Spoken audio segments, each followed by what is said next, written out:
Goals. There's hundreds of them. Absolutely hundreds. You thought I was going to sing, didn't you? I'm not going to sing. We've scored hundreds of goals since you last saw us. Let's get into it.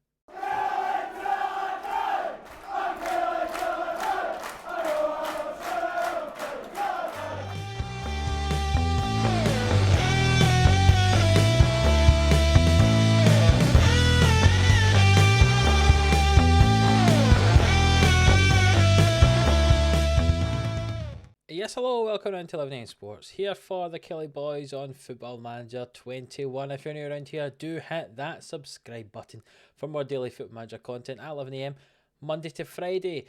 In the last episode, we had a couple of games. We played against St Polton in the Europa Conference League thing. We won 4-0 in that one, and then we drew with Rangers 1-1. And since then, we have played 4 games. The first one was against Hibs, where we won 4-2, thanks to a hat-trick from Creneta. He's been playing fairly well for us. We then played against HJK, the Swedish side. Creneta scored 2 in that game, and Milicevic scored 1 as well. We then beat Dundee United 3-2, having gone up 2-0 really early on. Then we conceded 2 goals in the middle of the first half. It was 2 for quite a long time, but Jovic got the goal to win the match for us in the end. And the most recent game that we've played was against Motherwell, where we won the game 7-0. Now, Motherwell did get a man sent off, but that was after we were already 4-0 up. Edward Lambert with a hat-trick, Creneta getting 2, Booker getting 1, and Milicevic scoring 1 as well. If you actually look in the last 3 games against HGK, Milicevic scored 1, and also against Dundee United, and also against Motherwell. He's quite good from corners, Milicevic, and if I actually go and check how he's doing in terms of goals, he says he's declining as a player. I'm not quite sure why, but if you look at the number of goals he scored 4 goals in 8 league games, and down the bottom beside me there you can see he scored 9 goals in 18 appearances in all competitions for us. Not bad for a centre-back, scoring a goal every other game. And when we look at Creneta up front as well, you can see his goal scoring has been good as well. 9 goals in 8 league games and 18 in 17 in total. He's been fairly decent. I would say that's a fairly successful signing compared to some of the other strikers that I've signed in the past. £11 million well spent. He was worth about 6 or 7, I think, when he got here, even though we paid 11. His values went up already to the amount we paid him. We can see he is improving. His finishing's up from 10 to 11 as well. So 9 goals in 8 games is not bad for somebody who only had 10 finishing. Hopefully we can get up to 13 or 14, and he'll be a very, very dangerous player indeed. So that leaves us with all those good wins at the top of the league. Everyone's played 9 games, and we are 3 points ahead of Rangers, 4 points ahead of Celtic, 6 points ahead of Hibs. Hibs just beat Celtic in the last game that happened. That was played on the Sunday after we'd played on the Saturday. So Hibs kind of caught up to this pack. But you can see our goal difference is dominant compared to a lot of the other teams. Rangers only +9, Celtic only +6, and we are +21. A big thanks to that Motherwell 7-0 victory. We're the only team that hasn't lost a game as well. So we'll see how long we can stay unbeaten. We're currently 21 unbeaten. Even though we lost that game against Hamilton in penalties, it technically classes as a draw because penalty shootouts don't count as results, it would appear. I'm not sure why. But the record came up anyway that we're now 21 unbeaten, which is our best run as Kilmarnock manager. So this could be a very, very positive looking season. I did say that we wanted a title challenge when we were starting this season, and it looks like we are going to be part of that title challenge. And in the European competition, you can see we're top of the table, not conceding a goal, scoring 7, and we are going to play the 3rd game of our group stage here against Shamrock Rovers in our first game of this episode, and after that we'll play a game against St Mirren in the league. Let's show you the team.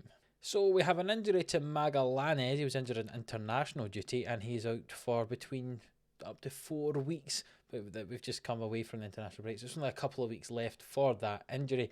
So it does mean that we're going to have to play Mazza at right back. You can actually see the morale of Milicevic. He's unhappy because apparently he's lost trust in me because I did not sign an extra player or something to come in with him. Yeah, we need to grow out it, let's be honest, come on. But he's been very good for us. You can see his average rating is 7.67. Not bad at all. But you can actually see he's no longer our best player instead of ability in the role. Apparently Calafiore is a 4.5 star player for us, which is not bad at all. But it does mean he's wanted by other teams like Man United, and he has a contract that says £19 million is what he can get sold for, and I can't give to sign a contract that doesn't have that in it. So I'm slightly worried. But we'll see what happens over the next few months. This is a team, as I say, though, for the game against Shamrock Rovers where there should, fingers crossed, be goals. Morris starts in goal for us, as always. Milicevic and Anderson at the back. Mazza at right back, Calafiori on the left. Velasquez gets to play alongside Stacey in midfield. Jovic in front of them. Lambert on the right, Booker on the left, and Cranetta up front. I think this is probably just about our best team. Obviously, maybe we like Magallanes at right back. Maybe Ryan Hamill would play attacking midfield. But it's probably very close to being our best team. Shamrock are playing 5 at the back, 2 in midfield and 1 behind 2 strikers. So I don't know if our formation will work particularly well against that. If we need to, we can change to a diamond in midfield to counteract it. But Lambert has a free kick here. And what an effort from him there. And the goalkeeper's name's Lally. It looks like he tips the ball over the bar. He swings the ball in from the corner here and it's cleared away. Throw in from Mazza on the right hand side. Jovic collects it back to Mazza. He comes in field and gets challenged, but Jovic collects it over to Stacey, and Stacey with a great finish. His 4th goal of the season, assisted by Jovic there from the attacking midfield position. We're up 1-0. See, Mazza drives into the box, gets challenged, falls to Jovic, who takes a couple of touches, finds Stacey on the penalty spot, and he puts that in the side of the goal, and Lally can only just tip it into his own net. 1-0 to us here early on in this game. It's a throw in for Shamrock Rovers on the right hand side. Caffrey with it, finds Sweet. Sweet plays it to Roberts, who hits it from a long way out. I think the keeper had it covered, but it was a great effort from the central midfield player. Lambert with the free kick, swings it into the back post, and it's bounced off the frame of the goal across the goal line and eventually cleared away by the Shamrock defensive players. I was saying that we should have lots of goals in this game. We've only had 1 so far. We've not really had a huge number of highlights. We'll see what happens in the second half. Most of the midfielders are playing quite well. Velasquez is the only exception to that rule with a 6.5 at the moment. We'll see maybe if we need some changes. We've had lots of shots and lots of the ball, but not really doing anything with it. Let's take off Velasquez and we'll bring on, who goes in there? We'll bring on Vlalic there at central midfield, and Cranetta's not playing great up front, so we'll bring on Alan Graham for him for this last half an hour of this game here against Shamrock Rovers. Our average rating compared to the opposition is much better. They're not playing well at all. But we'll see what happens from this highlight. The ball's cleared to Graham. He's got it all to do. He's got 6 men around him, but he finds Booker with it. The ball played forward toward Graham. He's clean through on goal, and that's a good save from Lally. Just made himself big, and Graham could not get it past him. Time's ticking down here. About 10 minutes to go in the game now, and I think last change is going to be made. We'll bring off Lambert and bring on Ryan Christie on that right-hand side.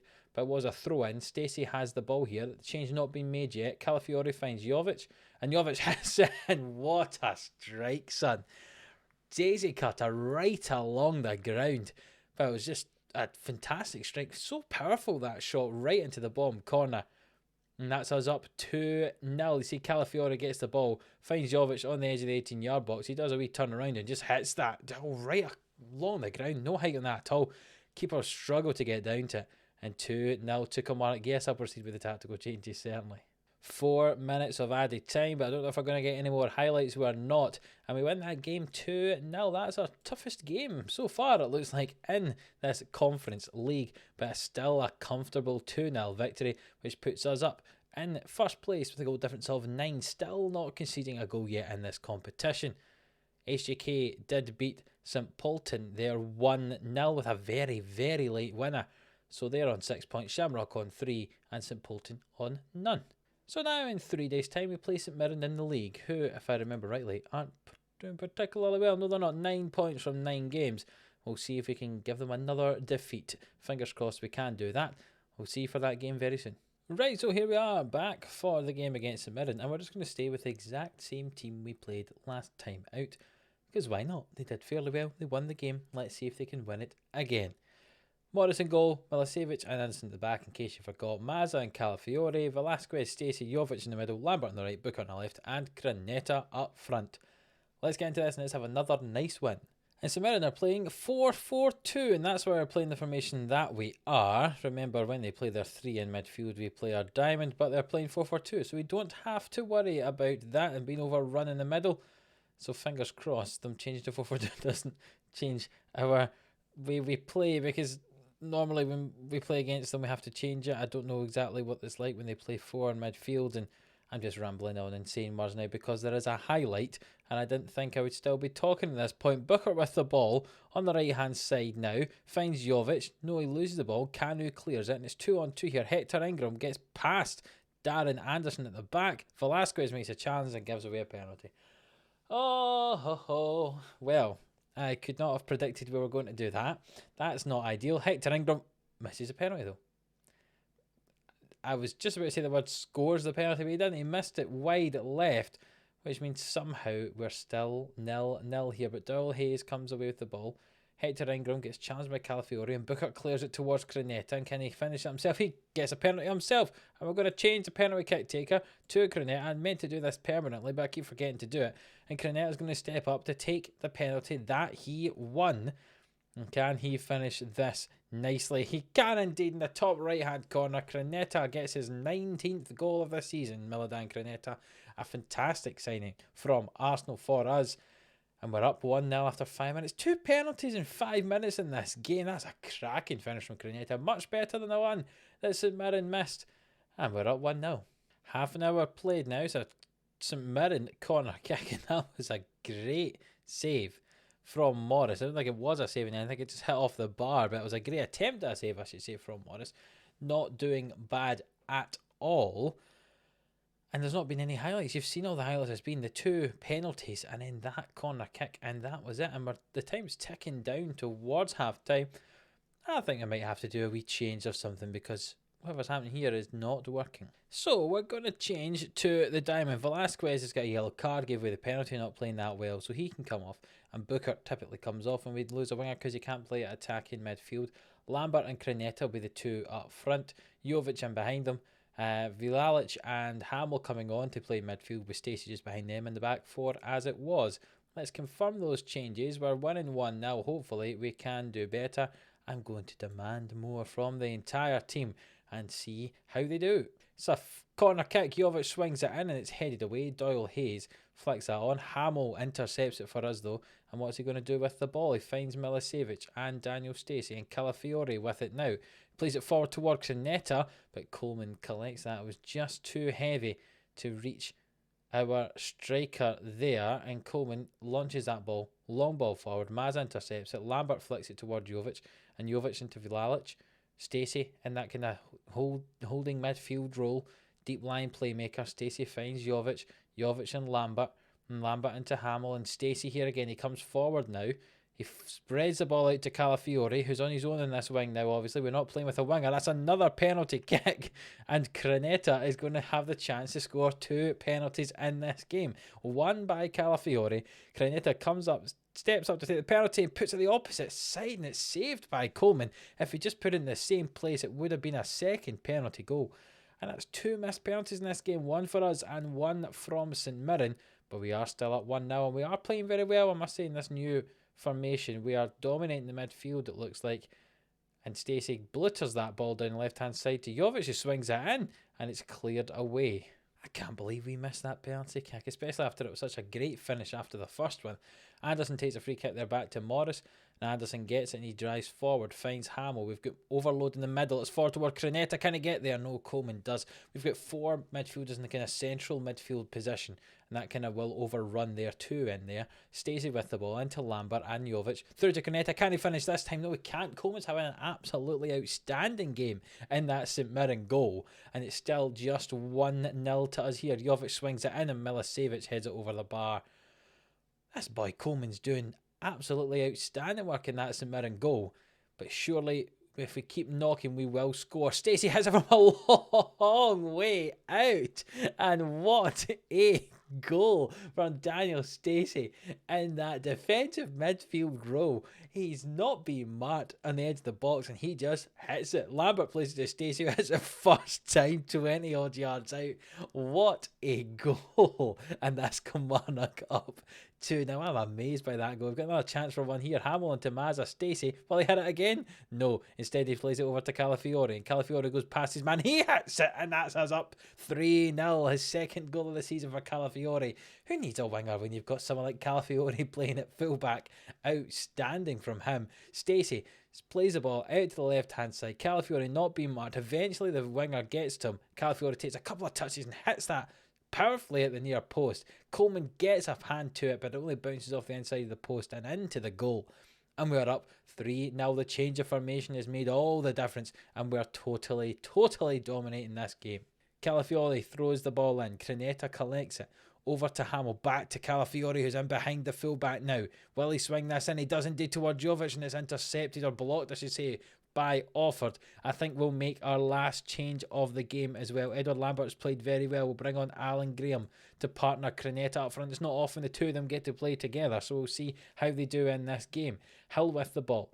Guamfi, that's a hard name to say. It's cleared away and Vlalic comes out with it, and we've got the break on. It goes to Crenetta on this left hand side to get men in the middle if he needs to use them. He finds Calafiore out on the left hand side. Will the ball get swung in? It will indeed toward Crenetta, and his 20th goal of the season. What a headed finish from him. One of the players bows down to him. I can understand why. Crenetta latched onto the end of that long ball, played out to Calafiore after holding it up, and Calafiore swings the ball in. Crenetta had found some space on the penalty spot and heads it at the near post. We're up 4-0 with 10 minutes to go. Crenetta is an outstanding striker for us. And after all that excitement in that second half, the end of the game just kind of whittles out as we win the game 4-0. 2 goals for Crenetta, 1 for Calafiore and 1 for Stacey. Some very good average ratings from all of them there. Crenetta could have had a hat-trick if he'd scored his second penalty, but unfortunately he did not. You can see the expected goals of St Mirren flatlined, especially during that second half. That's about half time here. So during that second half, it just totally flatlined. This change of formation dominated them in the middle of the park. Calafiore and Mazza pushing right up as well. The two strikers pushing out wide when they needed to. And I noticed that Vlalic came out quite wide left when we were pushing on to their defenders when they were trying to pass the ball out from the back. We played well. And it was a lovely 4-0. I know it sounds strange to say we played well when we won 4-0. Of course we did. It was a good victory, good performance. Very impressive. Saints, who were a bogey team last year, not this year. We beat St Mirren 4-0. So the games that happened just after us, the Rangers won 1-0 against Dundee and Hibs beat Hearts in the Edinburgh Derby, which means the league table after 10 games, it looks like this. We've got 26 points out of possible 30, still not losing a game, a goal difference of plus 25. Rangers 3 points behind us, Celtic a point further back, and Hibs 2 points further back than that. It looks like there's 4 teams that are kind of up there. I know Aberdeen are close as well, but it looks like the 4 teams who are going to be up there are ourselves, Hibs, and the 2 Old Firm teams, and we'll see if we can break away. Look at the goal difference, it's much better than everyone else's, so fingers crossed this could be our year to win our second title. It'd be very good if it could be. In our Conference League group, after 3 games, halfway stage of one of them all, looks like we're going to qualify from that as well. And I think what I'll do is I'll come back for our last Europa Conference League game against HJK. You've seen us play against Shamrock, you've seen us play against St Polton, but you've not seen us play against HJK. So we'll come back for that, and we'll also play the Falkirk game before that, because you've seen us play against Rangers in the last episode, so I don't want to show you repeats too much. So we'll play against Falkirk in the first game. We're currently bottom of the table, so it should be another game where we score lots and lots of goals. And then the same could be said against HJK. It might be a backup team that goes out there, because we could have already won that by that point. Or we play a good team, a full strength team, and try and absolutely demolish that group. I don't know. I'm sure we'll see in that episode exactly what we choose to do. So if you have enjoyed this episode, we've had 2 big wins, a 2-0 and a 4-0 win, then please do leave a like, subscribe if you're new around here, and until the next one, we'll see you then.